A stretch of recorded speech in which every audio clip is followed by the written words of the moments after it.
Today I went shopping and I noticed something curious on the shopping supermarket shelves. This.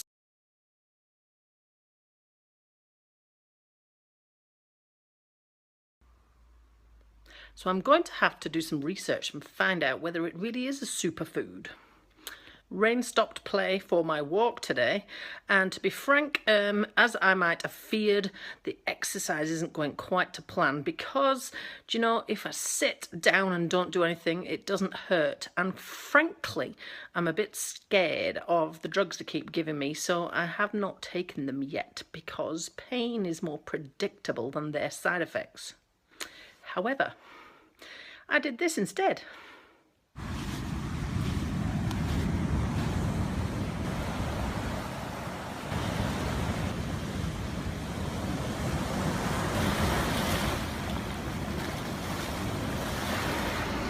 A moment of peace in today.